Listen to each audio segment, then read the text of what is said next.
Hello बच्चों, welcome to our channel We Tutors. तो स्वागत है आपका हिस्ट्री की क्लास में। क्लास सिक्स्थ का हिस्ट्री का फर्स्ट चैप्टर हम पढ़ रहे हैं, what where how and when.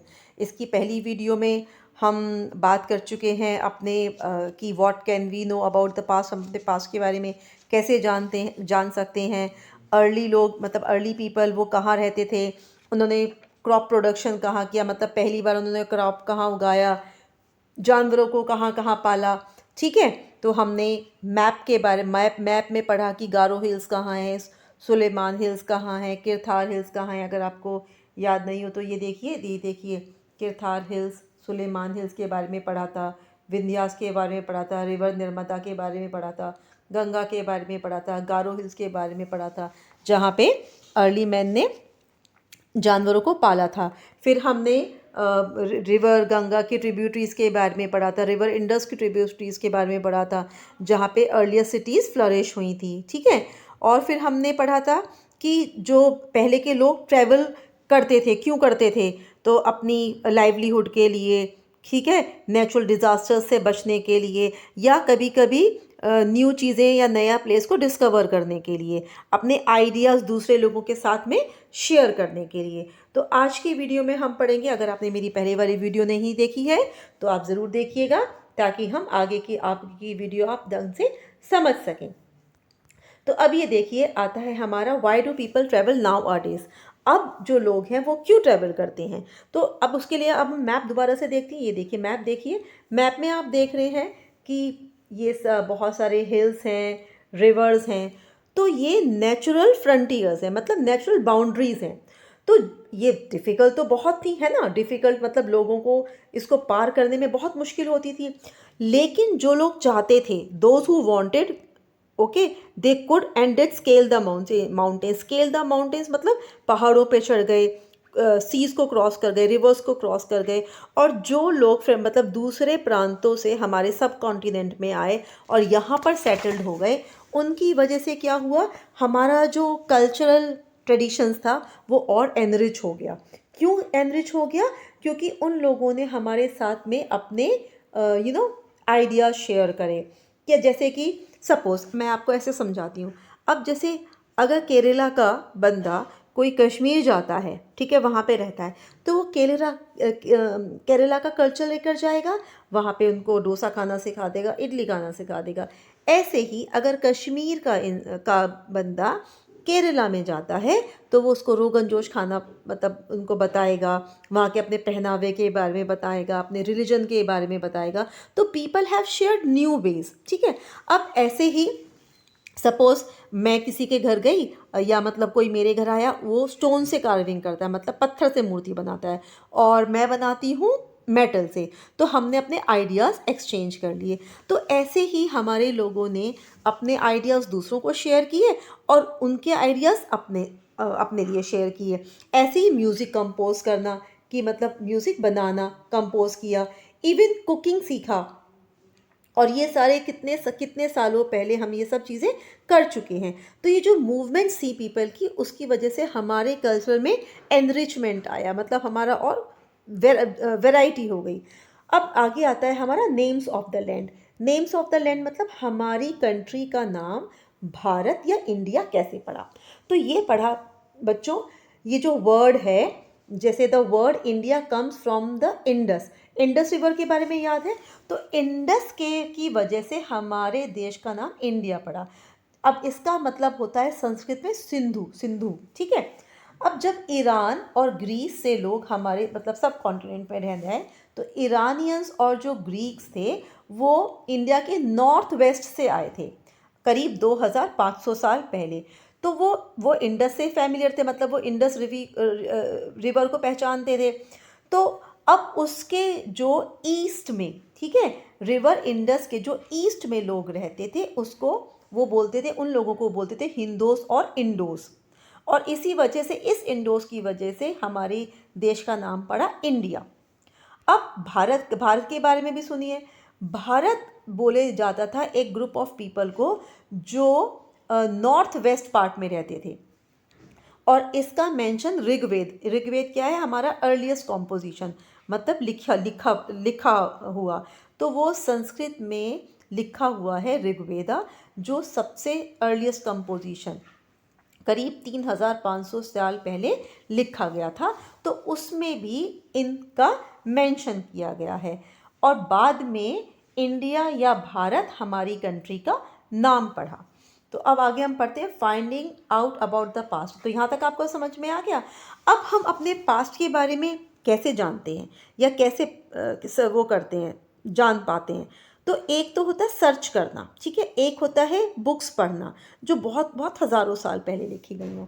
तो जो बुक्स लिखी गई थी उनको हम बोलते हैं मैन्यूस्क्रिप्ट। मैन्यूस्क्रिप्ट का मतलब होता है हाथ से लिखा हुआ। तो मनु, मनु का मतलब होता है हैंड इन लैटिन। तो ये वर्ड आया हमारे लैटिन से, तो जिसका नाम है, जिसका मतलब है हाथ। और जो चीज़ हाथ से लिखी गई है उसको हम बोलते हैं मैन्यूस्क्रिप्ट। तो जो मैन्यूस्क्रिप्ट होती थी वो जनरली पाम लीफ पे लिखी जाती थी, ठीक है, और या लिखी जाती थी बार्क ऑफ अ ट्री, जैसे पेड़ की छाल। और वो कहाँ पे ग्रो करती थी? हिमालयाज़ में। तो वो स्पेशली प्रिपेयर किए जाते थे, मतलब पतले पतले लिए जाते थे और उन पे वो लिखा लिखा जाता था। आप नीचे की उसमें देखेंगे पिक्चर में, तो ये क्या है? पाम लीफ है, जिसको हम एज अ मैन्यूस्क्रिप्ट यूज़ किया है।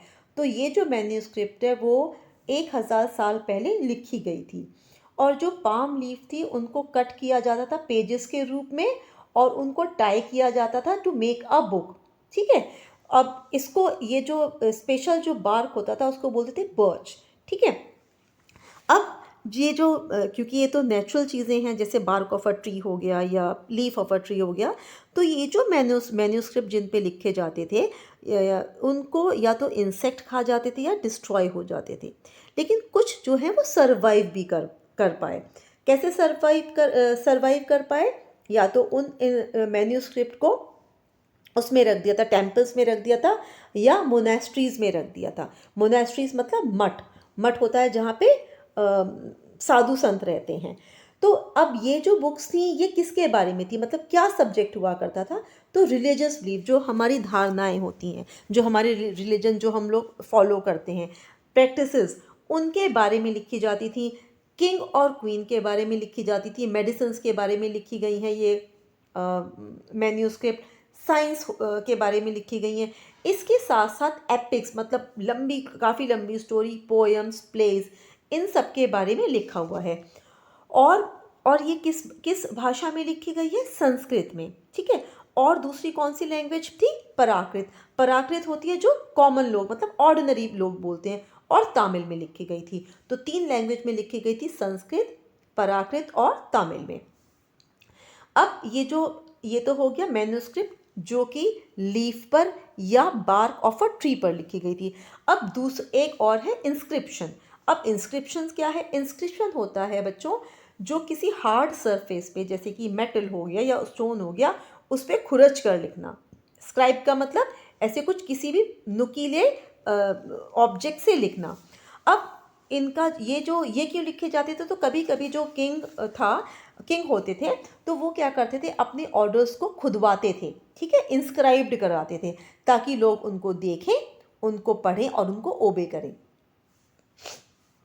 कुछ जो किंग थे वो इंस्क्रिप्शन लिखवाते थे कि वो क्या क्या काम करते थे, और रिकॉर्ड करते थे कि जैसे कि उन्होंने कोई फाइट करी, ठीक है, बैटल। आपको पता है ना कि किंग्स कितनी लड़ाइयाँ लड़ते थे दूसरे लैंड को कॉन्कर करने के लिए, दूसरे राजा का एरिया अपने अपने एरिया में ऐड करने के लिए।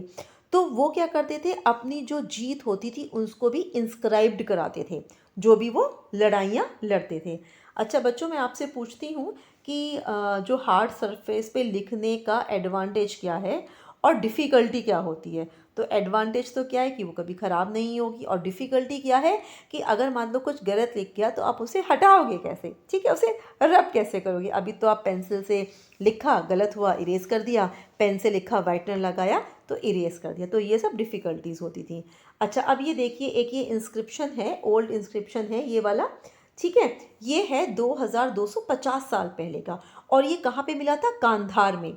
अब कांधार कहाँ पर है? अफगानिस्तान में। इसमें क्या खुदा हुआ है? इसमें आपने अशोका के बारे में पढ़ा होगा, मूवी भी आई थी अशोका, ठीक है, इसमें शाहरुख खान ने एक्ट किया था। तो उसके कुछ ऑर्डर्स हैं जो इसमें इंस्क्राइब्ड हैं, मतलब खुदे हुए हैं।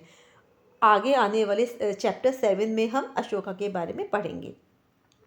तो बच्चों, जब हम कुछ लिखते हैं, ठीक है, तो लिखने के लिए हम कुछ सिंबल्स या लेटर्स यूज़ करते हैं, तो हम स्क्रिप्ट बोलते हैं उनको।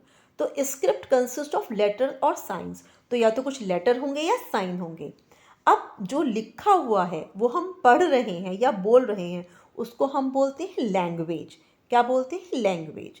तो this inscription was inscribed in 2 different scripts. तो ये जो इंस्क्रिप्शन है ये 2 तरह के स्क्रिप्ट में लिखी गई है, एक तो ये वाली और एक ये वाली।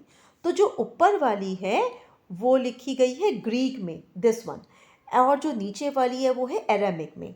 तो ये वो 2 लैंग्वेज में बेसिकली लिखी गई है। तो अब इनके बारे में हमें कैसे पता चला?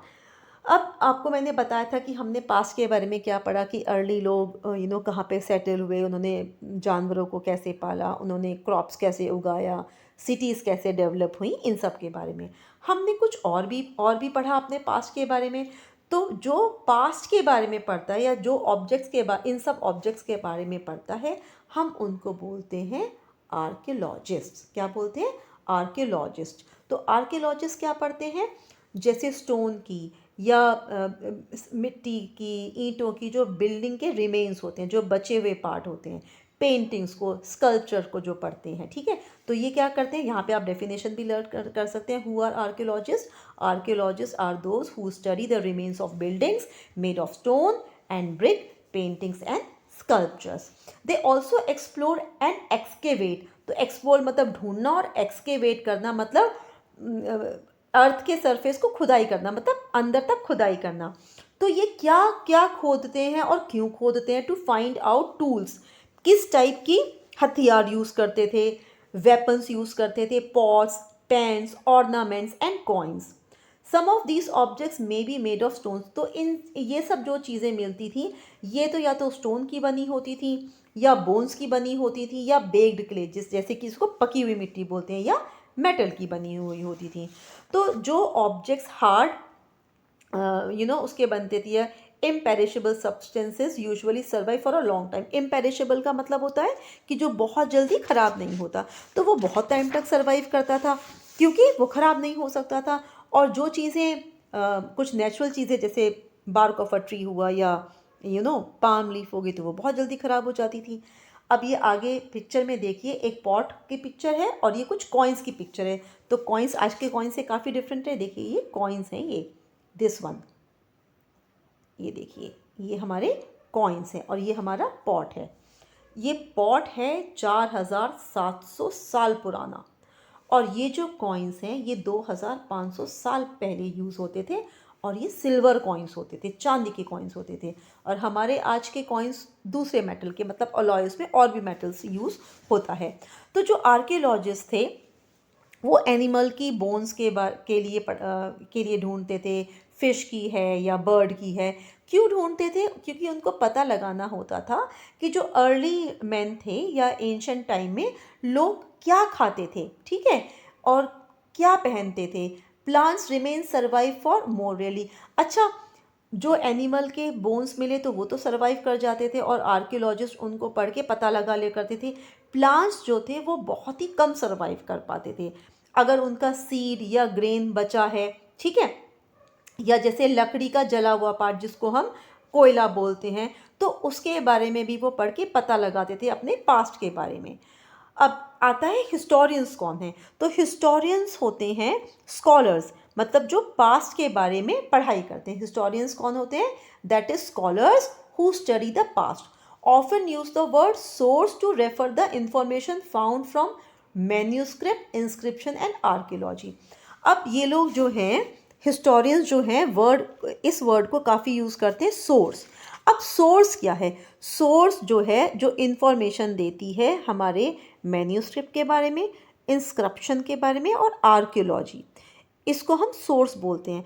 तो जब इनको ये सोर्स मिल जाते हैं तो उनके लिए पास्ट पढ़ना बहुत एडवेंचर, मतलब बहुत एक रोमांच का काम हो जाता है और उसको वो रिकंस्ट्रक्ट करते हैं बिट बाय बिट। रिकंस्ट्रक्ट का मतलब होता है किसी भी ख़राब चीज़ को या जो बिल्कुल डिवास्टेड उसमें वो ख़राब हो गई है, उसको बिट बाय बिट मतलब थोड़ा थोड़ा करके बनाना। So historians and archaeologists are detectives. तो जो हिस्टोरियंस हैं और जो आर्कियोलॉजिस्ट हैं वो जैसे डिटेक्टिव हैं। जैसे डिटेक्टिव्स क्या करते हैं, कुछ सोर्स वहाँ मिली, कुछ सोर्स यहाँ मिली, तो उसका उनका ताना बाना बन के एक स्टोरी क्रिएट कर देते हैं। तो मतलब पर ये स्टोरी ऐसी नहीं, मन घड़त स्टोरी नहीं है, ये वो पास्ट है जो हमारे अर्ली मैन ने जिया है। तो ये सब सोर्सेज को एज अ क्लू लेते हैं ताकि हमारे वो पास्ट के बारे में और कुछ पता लगा सकें। अब जो हमारा नेक्स्ट टॉपिक आता है बच्चों, वो आता है वन, पास्ट और मैनी। आपने क्लास 1 और 2 में पढ़ा होगा वन एंड मैनी। तो वन मतलब सिंगुलर और मैनी मतलब प्लूरल। तो आपने इस बुक का टाइटल नोट किया, आर पास्ट्स। तो पास्ट मतलब होता है प्लूरल, पास्ट मतलब एक पास्ट और पास्ट मतलब मैनी पास्ट। तो ये क्या हमारी क्या अटेंशन ड्रॉ करता है कि हमारा जो पास्ट है वो डिफरेंट ग्रुप के पीपल के लिए डिफरेंट पास्ट है। अब मैं आपको ऐसे समझाती हूँ, जैसे कि अब लाइफ ऑफ हर्डर्स और farmers were different from king and queen. जो हर्डर्स जो भेड़ बकरी पालते थे, जो फार्मर्स जो क्रॉप्स उगाते थे मतलब फार्मिंग करते थे, उनकी लाइफ और किंग क्वीन की लाइफ डिफरेंट है। तो हो गए ना पास्ट अलग अलग। ऐसे ही मर्चेंट की लाइफ और क्राफ्ट पर्सन की भी लाइफ अलग अलग हो गई, तो उनके भी पास्ट अलग अलग हो गए, एंड सो ऑन। मतलब ऐसे जिस टाइप के भी लोग होते थे उनकी अलग अलग पास्ट होती थी। और ये बच्चों आज भी सही है। जैसे अलग अलग प्रांतों के लोग हैं, वो अलग अलग तरह की प्रैक्टिसेस करते हैं, मतलब अलग अलग तरह की उनकी एक्टिविटीज़ होती है। अब मैं आपको ऐसे समझाती हूँ कि देखो, जैसे जो लोग अंडमान एंड निकोबार आइलैंड में रहते हैं, ठीक है, जो अंडमान एंड निकोबार आइलैंड में रहते हैं उनका जो खाना होगा वो कैसे होगा, या तो वो फिशिंग करेंगे, हंटिंग करेंगे, या फॉरेस्ट में से फूड कलेक्ट करेंगे, ठीक है, तो उनका खाना अलग होगा। अब इसकी विपरीत कॉन्ट्रास्ट जो लोग सिटीज़ में रहते हैं, प्लेन्स में रहते हैं, वो डिपेंड करते हैं दूसरे लोगों पे जो उनको खाना सप्लाई करते हैं। तो differences such as these existed in the past as well. तो जो डिफरेंसेस आज हैं वो हमारे पास्ट में भी एग्जिस्ट करते थे, ठीक है। अब इसके साथ में एक और डिफरेंस आता है, beside there is another kind of difference. We know a great deal about kings and battles they fought because they kept record of their victories. अब एक और डिफरेंस क्या है कि जो किंग होते थे, जो लड़ाइयाँ लड़ते थे, तो उनके रिकॉर्ड के वो, या जैसे उनकी जो जीत होती थी उनके वो रिकॉर्ड्स रखते थे। अब जो ऑर्डिनरी पीपल होते थे, जैसे हंटर्स हो गए, फिशिंग फोक हो गए, गैदरर्स हो गए, फार्मर्स हो गए, या हर्डर्स हो गए, वो अपने रिकॉर्ड तो नहीं रख पाते थे। तो आर्कियोलॉजी क्या करती है, आर्कियोलॉजी हमें हेल्प करती है उनके बारे में और कुछ पता लगाने के लिए, मतलब उनके बारे में हमें बताती है। और बच्चों अभी भी बहुत सारी ऐसी चीज़ें हैं जो अननोन है, हमें उनके बारे में नहीं पता चलता। तो यहाँ तक समझ में आया, वन, पास्ट और मैनी, मतलब हर एक ग्रुप के लोगों के पास्ट अलग अलग होते थे, तो तभी इसका नाम आर पास्ट रखा गया है। राजाओं के पास्ट अलग थे, मर्चेंट के पास्ट अलग थे, क्योंकि इनकी स्टोरीज़ भी अलग अलग थी, उनकी एक्टिविटीज़ भी अलग अलग थी। अभी भी बच्चों बहुत सारी ऐसी चीज़ें हैं जो हमें पता नहीं है अपने पास्ट के बारे में, और जो हमारे हिस्टोरियंस हैं, जो स्कॉलर्स हैं, जो आर्कियोलॉजिस्ट हैं, वो ये सब पता लगाने की कोशिश कर रहे हैं। अब जो हमारा नेक्स्ट आता है, जो हमारा लास्ट पार्ट है इस चैप्टर का, what do days mean. Dates का मतलब क्या होता है। अब मैं आपसे पूछती हूँ what is the date today, तो आप बता दोगे, जैसे भाई आज 6 मार्च है, 2023 चल रहा है, या 6 अप्रैल है, 2023 चल रहा है। तो ये जो डेट है और जो ईयर है 2023, ये कहाँ से आया है। मतलब अगर आपको 10 कदम चलना है तो आप 10 कदम कैसे काउंट करोगे, मतलब ज़ीरो प्लेस से, कहीं से तो आपने स्टार्ट किया है। तो ये जो स्टार्ट किया है, ये जो 2023 आया, ये कहाँ से आया है। तो बच्चों ये जो ईयर्स है ये जनरली हमने असाइन किया है जीसस के बर्थ के ईयर से। तो जीसस का जो बर्थ ईयर था या ईयर ऑफ बर्थ था, वो ज़ीरो हमने काउंट किया है, और जो उन्होंने मतलब जिस ईयर में वो पैदा हुए उस साल से हमारा 1 2 3 ऐसे शुरू हुआ। तो मतलब जीसस क्राइस्ट के बर्थ को 2023 साल बीत चुके हैं। तो जो टाइम हम जीसस क्राइस्ट के बर्थ के बाद में काउंट करते हैं या डेज काउंट करते हैं वो हम 0.0 से स्टार्ट करते हैं, और जो ईयर या डेट हम उनसे पहले काउंट करते हैं वो होता है BC, that is before Christ. और जीसस क्राइस्ट के बाद का हम बोलते हैं एडी। ठीक है, एडी का मतलब होता है एनो डोमिनी, आफ्टर डेथ नहीं, इट इज़ एनो डोमिनी। अगर आप आफ्टर डेथ पढ़ेंगे तो that will be very different. अब मैंने आपको बताया, जैसे आपने नंबर काउंटिंग सीखी थी, ठीक है, ये हो गया हमारा, अब मैं आपको ऐसे समझाती हूँ, ये हो गया हमारा नंबर लाइन, ये हमारा हो गया 0 ईयर। अब यहाँ से जो हमारा होगा वो प्लस प्लस होता जाएगा, और अगर हम यहाँ से करेंगे तो हमारा माइनस में जाएगा, दैट इज़ बैकवर्ड काउंटिंग, याद है। तो अगर सपोज आपने, ये हो गया हमारा सपोज यहाँ पे बिफोर, ये हो गया बीसी बिफोर क्राइस्ट, ये हो गया एडी एनो डोमिनी। तो अगर हम बोलें कि बिफोर 100 बीसी, ठीक है, आप इसे कैसे ऐड करेंगे, ऐसे समझाती हूँ। 100 बीसी का मतलब है जीसस क्राइस्ट के बर्थ से 100 साल पहले। तो अब सपोज आप ऐसे समझिए 2023 हमारा चल रहा है, ठीक है, देखिए 2023। अब हम बोलते हैं कि 2023 इज़ एडी। अब इससे 100 साल पहले, that means BC before Christ. तो 2023 में अगर हम प्लस कर देंगे 100 तो ये हो जाएगा हमारा 2123। तो ये हमारा ऐड हो जाएगा जो हमारे पीछे बैकवर्ड काउंटिंग है। तो अब ये तो है हमारा जो वर्ल्ड वाइड एक्सेप्टेबल हमारा कैलेंडर है, ठीक है। तो जब जो ये जीसस क्राइस्ट के बर्थ के बाद हमारा ये टाइम शुरू हुआ। तो जीसस क्राइस्ट कौन थे? फाउंडर ऑफ क्रिश्चियनिटी, क्रिश्चियंस के भगवान, हमारे भी भगवान थे, क्योंकि ऑल गॉड इज़ वन बच्चों। तो ये अब हमारा जो कैलेंडर, जैसे विक्रम संवत, तो वो विक्रमादित्य के टाइम का हमारा कैलेंडर बना हुआ है। तो अब जो हिंदूज़ हैं वो जनरली उस टाइप से मानते हैं, इस्लाम में कुछ अलग डेट्स होंगी, बट वर्ल्ड वाइड जो एक्सेप्टेबल है वो हमारा जीसस क्राइस्ट के बर्थ के बाद का कैलेंडर हमारा बना है, और वो एक्सेप्टेबल है। तो बच्चों समझ में आया, बीसी मतलब before Christ, excuse me, and AD is Anno Domini. तो 2000 जो है हमारा वो स्टार्टिंग पॉइंट कहाँ से हुआ? जीसस क्राइस्ट की जो ईयर था जिसमें उनका बर्थ हुआ था उससे। तो बच्चों हमारा चैप्टर आज यहीं ख़त्म होता है। Hope you like this video, समझ में आया हो। और बच्चों अगर आपने मेरी पहली वाली वीडियो नहीं देखी है तो आप जल्दी से देखिए और पूरा चैप्टर अच्छे से समझिए। नेक्स्ट वीडियो में हम इसके क्वेश्चन आंसर्स डिस्कस करेंगे। Till then take care, see you in my next video, bye bye.